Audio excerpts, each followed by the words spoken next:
Meu nome é André Carpinelli, sou jurista e técnico de projetos na APAV. Na APAV trabalho mais com as questões relacionadas aos crimes de ódio e ao discurso de ódio. E a minha formação académica, eu sou licenciado em Direito e sou mestre em Ciências Jurídico-Políticas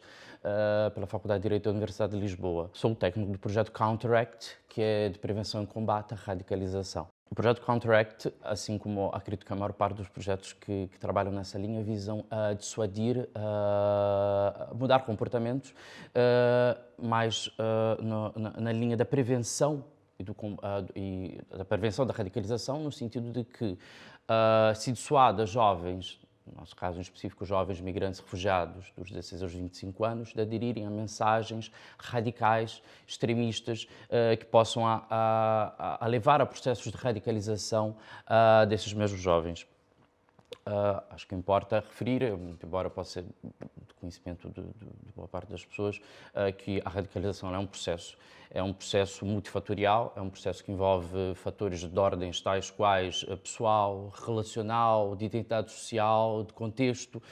ou até mesmo psicológicos, que podem levar a comportamentos mais violentos num grau mais extremo. A radicalização em si, ela acaba por ser um processo, como está descrito em boa parte da literatura, um processo de afastamento. Ou seja, é um processo pelo qual um indivíduo afasta-se da visão de mundo mainstream geral daquela sociedade na qual ele está incluído, daquela sociedade na qual ele está incluído, de modo que isso pode culminar num processo de autoisolamento e, em última análise, poderá justificar comportamentos mais violentos em nome da promoção e da defesa dessas mesmas ideias. Ideias que poderão ser políticas, ideológicas, religiosas, ou seja, não há radicalização apenas de determinados espectros políticos ou de determinadas religiões. A radicalização é um processo que pode decorrer com base em quaisquer ideologias, desde ideologias ecologistas até ideologias conservadoras. Nesse sentido, a literatura descreve que um dos fatores que contribui muito para os processos de radicalização, aliás, dois grandes fatores, diria, um deles é a polarização das sociedades em torno de grupos de ideologias ou de pontos do espectro ideológico, favorece, é terreno fértil para processos de radicalização. Ou até mesmo poderia-se dizer que é um fenómeno interrelacionado, não é? A polarização e a radicalização são fenómenos interrelacionados na medida em que um potencia o outro. A polarização descreve-se como um processo pelo qual existe pelo menos dois grupos, que exageram a percepção relativamente ao que tem de diferente relativamente ao outro grupo, ou outro indivíduo, de modo e reduzem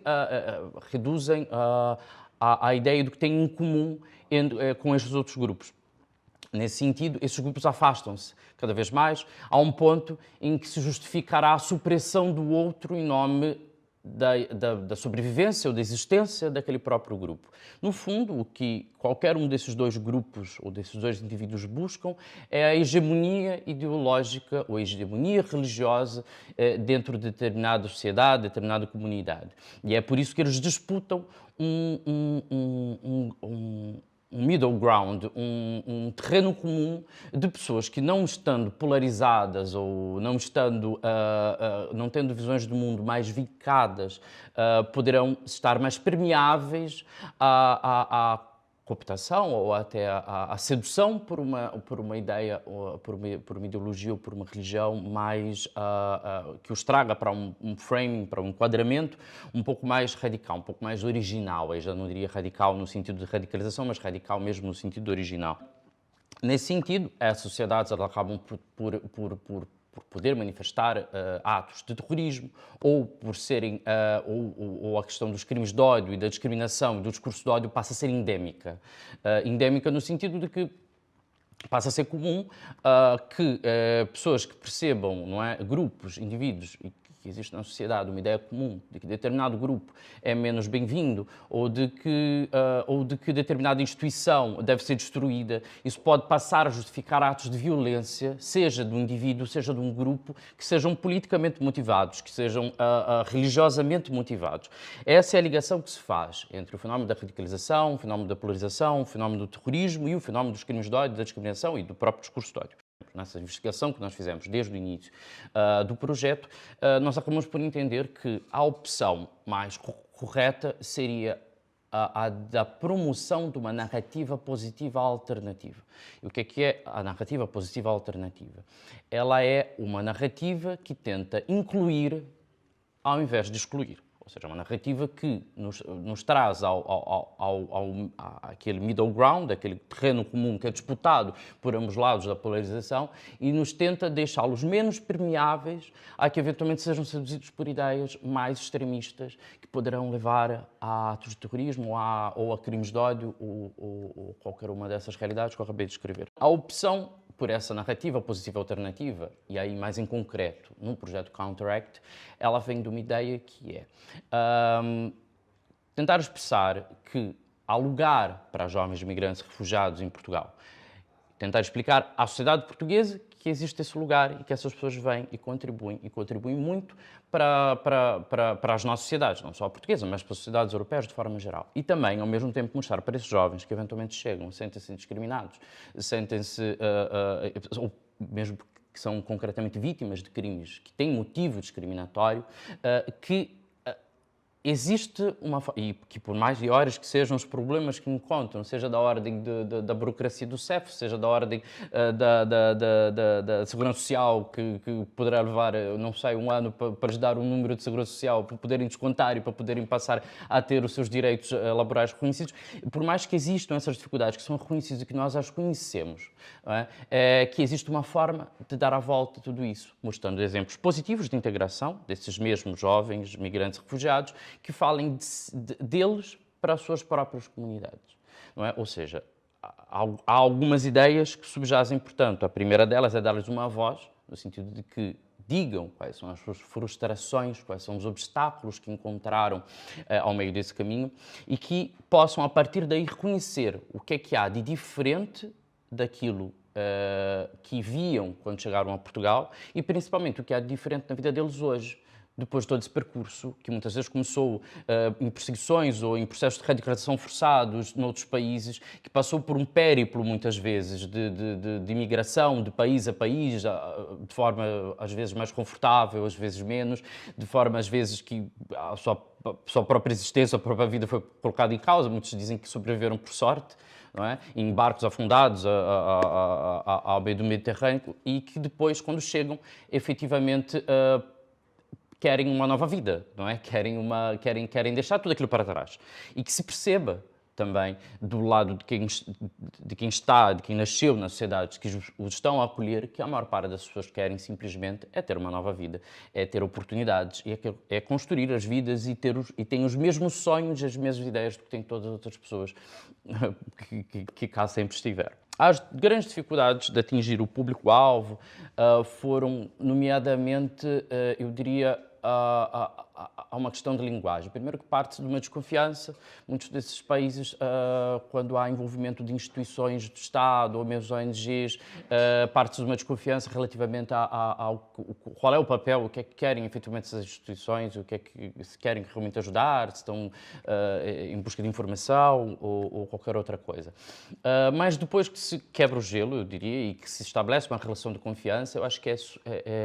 é extremamente enriquecedor para o projeto, para as gravações, para os testemunhos que nos dão, o que nos contam relativamente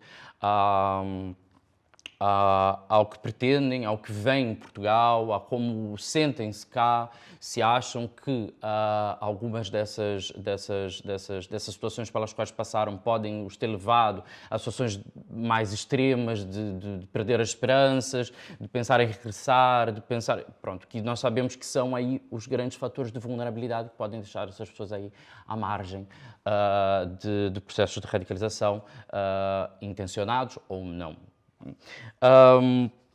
Os riscos da campanha quase sempre são não conseguir envolver, não conseguir interessar efetivamente, não conseguir passar a mensagem que nós pretendemos, porque a mensagem que nós pretendemos era uma mensagem muito clara, mas ao mesmo tempo é uma mensagem que para pessoas que tiveram experiências mais negativas é muito complicado, é muito difícil perceber. Por isso que nós achamos que é importante desde o início reconhecer as dificuldades e as frustrações pelas quais passaram as pessoas. Sem estar ali a explorar e a criar uma novela sobre essas questões, mas ao mesmo tempo conseguir partir daí para qual é que é o processo, qual é que é a ressignificação que é possível do ponto de vista psicológico para que essas pessoas tenham, vivam hoje uma vida mais estável, mais feliz e que possam continuar em busca dos seus projetos, em busca da construção dos seus projetos de vida. Nesse sentido, o papel das ONGs é esse envolvimento, especialmente as ONGs que tratam diretamente dessas populações. Envolver as comunidades locais,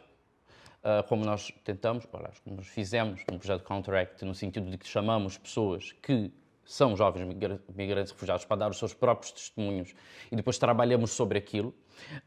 e, ao mesmo tempo, chegar às pessoas. Porque se a mensagem que nós estamos a passar não está minimamente adequada ao que é a linguagem das pessoas, ou os seus canais não são adequados, enfim, aí já é uma questão mais comunicacional, a mensagem nunca chegará. E então é necessário, eu acho que as duas grandes mais-valias que há no envolvimento das comunidades primeiro, a forma de passar a mensagem, os canais de escolher, etc. E depois a própria mensagem. A construção da própria mensagem, ela tem de partir de uma dialética entre quem está a promover o projeto e essas pessoas. Não podemos nunca esquecer que a forma como nós vemos o mundo sempre é muito diferente da forma que veem outras pessoas e a depender do background ainda ser ainda mais diferente, então é sempre importante envolver os destinatários da mensagem na construção da própria. O que eu diria é que existem muitas instituições que são capazes de oferecer apoio em Portugal, sendo que nós podemos citar claramente o Conselho Português para os Refugiados, que acolhe e que apoia refugiados em Portugal. Nós podemos citar o Serviço Jesuíta aos Refugiados, que também oferece acolhimento e oferece apoio muitas vezes de ordem, apoio psicológico, apoio jurídico, ou seja, é tudo aquilo que as pessoas... tudo aquilo não, mas é a parte daquilo que é mais difícil e que é mais complicado de encontrar. Há Renovar a Moraria, que é uma associação que também apoia migrantes, já não só refugiados, portanto os migrantes que não têm estatuto de refugiado também poderão recorrer a instituições, não são só os que têm estatuto de refugiados, é importante, ou que são requerentes de asilo, não é? Que farão uso desse tipo de apoio, isso também é importante referir, porque há muitas pessoas que têm o estatuto negado ou que, pronto, para algumas instituições o estatuto legal pouco importa. E é assim que deve ser, mesmo porque oferece apoio jurídico e a questão do estatuto legal é simplesmente uma questão de terem tido apoio jurídico ou não, muitas vezes. A APAV, através da Unidade de Apoio à Vítima Migrante de Discriminação, apoia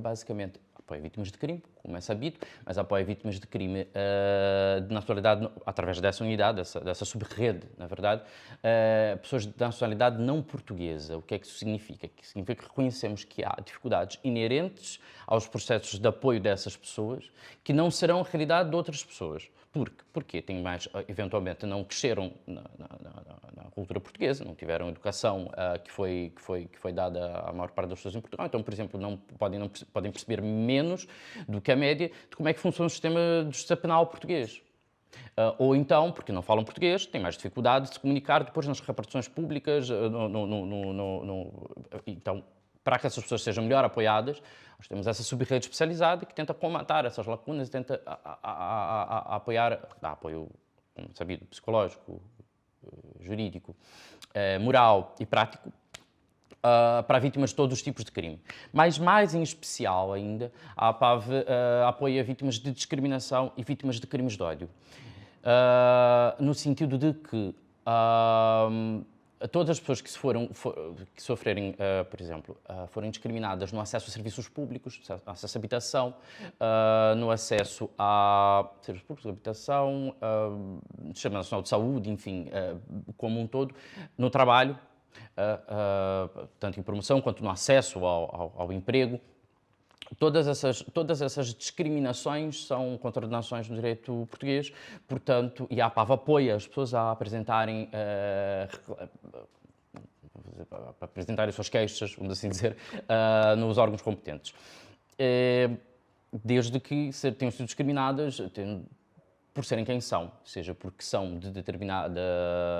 religião ou porque são percebidas como determinada etnia, ou porque são estrangeiros. E, para além disso, a APAV também apoia vítimas de crimes de ódio, que são aquelas pessoas que são vítimas de qualquer tipo de crime que tenham sido cometido por motivação discriminatória, ou seja, porque foram percebidas como pessoas de outras etnias, ou foram percebidas como pessoas, ou porque professam determinada religião e por esse motivo foram escolhidas como alvo de um certo crime. Uma realidade que infelizmente tem crescido bastante em Portugal, não só em Portugal, em todo o mundo, e que até mesmo pelas razões todas que já foram referidas, ou seja, pela questão da polarização, que leva a um acirrar de ânimos e propicia a ocorrência e ao aumento desse tipo de fenómeno. A PAV tem apoiado cada vez mais pessoas que são vítimas de discriminação e vítimas de crimes de ódio e quer apoiá-las cada vez mais.